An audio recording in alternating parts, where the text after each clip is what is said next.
क्या आपके साथ कभी ऐसा हुआ है कि आपने किसी इंसान को देखा और मन ही मन कहा, ये आदमी कितना बुरा है, इसे तो बात करने की तमीज़ नहीं है, कितना घमंडी है यह। हम सब दूसरों के बारे में फैसला सुनाने में बहुत जल्दी करते हैं, हमें राय बनाने में एक पल भी नहीं लगता।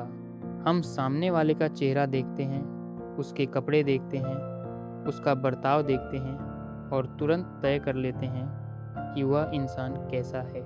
लेकिन हम भूल जाते हैं कि जो हमें दिख रहा है और जो सच है उसके बीच में एक बहुत बड़ा फासला हो सकता है। ये कहानी रोहन की है। रोहन एक बहुत ही शांत और सुलझा हुआ इंसान था। उसे शोर शराबा बिल्कुल पसंद नहीं था। वह अपने नियमों और कायदों को लेकर बहुत सख्त था।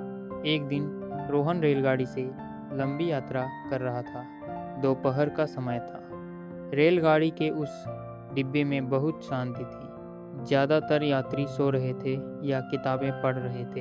बाहर हल्की बारिश हो रही थी। माहौल बहुत सुकून भरा था। रोहन खिड़की के पास बैठकर आंखें बंद करके उस शांति का आनंद ले रहा था। तभी अगले स्टेशन पर गाड़ी रुकी और उस डिब्बे की शांति खत्म हो गई। एक आदमी अपने 3 छोटे बच्चों के साथ डिब्बे में चढ़ा।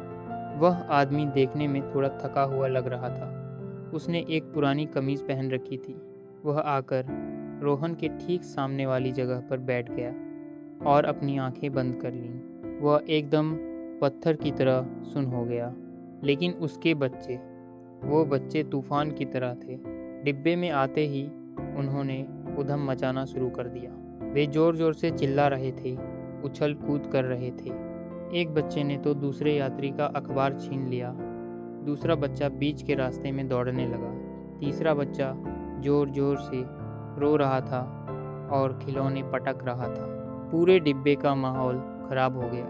जो लोग सो रहे थे वो जाग गए। सब लोग गुस्से से उस परिवार की तरफ देखने लगे। लेकिन सबसे ज़्यादा हैरान करने वाली बात यह थी कि उन बच्चों का पिता, वह आदमी जो सामने बैठा था, वह कुछ नहीं कर रहा था। वह बस अपनी आंखें बंद किए सिर झुकाए बैठा था। उसके बच्चे पूरे डिब्बे को सिर पर उठाए हुए थे, लोगों को परेशान कर रहे थे। लेकिन उस आदमी को जैसे कोई फर्क ही नहीं पड़ रहा था। उसने अपने बच्चों को डांटना तो दूर, उन्हें चुप कराने की कोशिश भी नहीं की।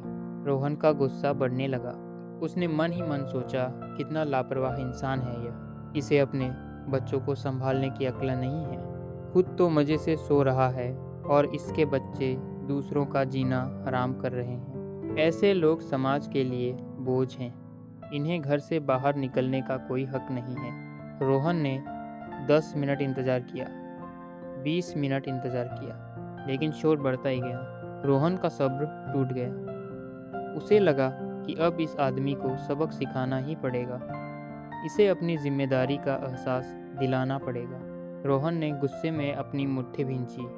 उसने उस आदमी के घुटने पर जोर से हाथ मारा और ऊंची आवाज़ में कहा, सुनिए भाई साहब। वह आदमी चौंका। उसने धीरे से अपनी आंखें खोलीं। उसकी आंखें लाल थीं, सूजी हुई थीं और उनमें एक अजीब सा सूनापन था। वह रोहन की तरफ ऐसे देख रहा था जैसे उसे समझ ही नहीं आ रहा हो कि वह कहाँ है। रोहन ने कड़े शब्दों में कहा, आपको दिखाई नहीं देता कि आपके बच्चे क्या कर रहे हैं? ये पूरे डिब्बे में शोर मचा रहे हैं, लोगों को परेशान कर रहे हैं, और आप हैं कि मज़े से सो रहे हैं। आपको अपनी जिम्मेदारी का कोई एहसास नहीं है। अपने बच्चों को संभालिए, यह आपका घर नहीं है। रोहन की आवाज़ में बहुत कड़वाहट थी। बाकी यात्री भी सहमति में सिर हिला रहे थे कि रोहन ने सही डांटा। उस आदमी ने रोहन की बात सुनी। उसे जैसे होश आया। उसने एक गहरी कांपती हुई सांस ली। उसने अपने बच्चों की तरफ देखा जो अभी भी शोर मचा रहे थे। फिर उसने रोहन की तरफ देखा। उसकी आवाज़ बहुत धीमी और टूटी हुई थी। उसने हाथ जोड़कर कहा, जी भाई साहब, आप सही कह रहे हैं। मुझे कुछ करना चाहिए। मुझे इन्हें संभालना चाहिए। माफ़ कीजिएगा, मेरा दिमाग काम नहीं कर रहा। वह एक पल रुका, उसकी आंखों से आंसू छलक आए। उसने कहा, असल में हम अभी अभी अस्पताल से आ रहे हैं, सिर्फ 1 घंटे पहले। इन बच्चों की माँ गुजर गई। मैं उनकी अंतिम विदाई का इंतज़ाम करने जा रहा हूँ। इन बच्चों को अभी तक पता नहीं है कि उनकी माँ अब इस दुनिया में नहीं रही। वे इसीलिए शोर मचा रहे हैं क्योंकि वे घबराए हुए हैं। और मुझे समझ नहीं आ रहा कि मैं क्या करूँ। मुझे समझ नहीं आ रहा कि मैं इनके साथ कैसे बर्ताव करूँ या मैं खुद को कैसे संभालूँ। मेरा सब कुछ उजड़ गया है भाई साहब, इसीलिए मुझे शोर सुनाई नहीं दे रहा था। डिब्बे में सन्नाटा छा गया, ऐसा सन्नाटा जो किसी शोर से ज़्यादा भारी था। रोहन, जो एक पल पहले तक गुस्से से भरा हुआ था, उसका गुस्सा एक पल में, जी हाँ, सिर्फ एक पल में गायब हो गया।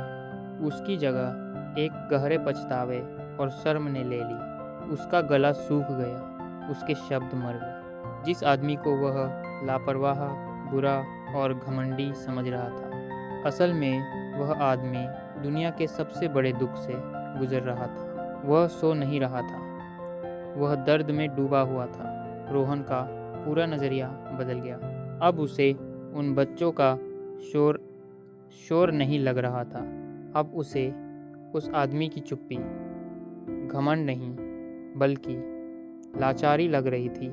रोहन की आंखों में आंसू आ गए।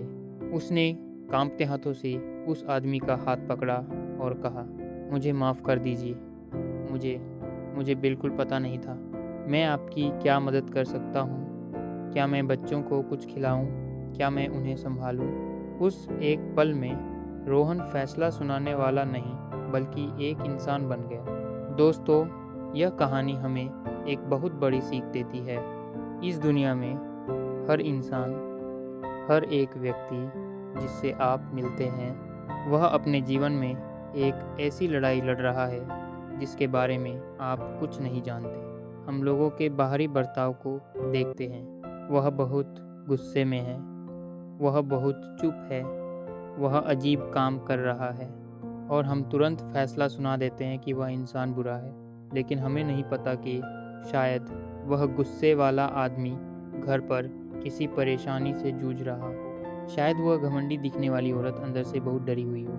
शायद वह लापरवाह दिखने वाला छात्र किसी गहरे सदमे में हो। हर चेहरे के पीछे एक कहानी है, हर गुस्से के पीछे एक दर्द है, हर चुप्पी के पीछे एक तूफान है। अगली बार जब आप किसी को देखें, बस में, दफ्तर में या सड़क पर, और आपको उसका काम गलत लगे, तो गुस्सा करने से पहले एक पल रुकिएगा, अपने मन को फैसला सुनाने से रोकिएगा और सोचिएगा, शायद कोई ऐसी बात है जो मुझे नहीं पता। फैसला सुनाने की जगह दया चुनिएगा, क्योंकि हो सकता है कि उस इंसान को आपकी राय की नहीं, आपके सहारे की ज़रूरत हो। दूसरों को परखना आसान है, लेकिन उन्हें समझना, यही असली इंसानियत है।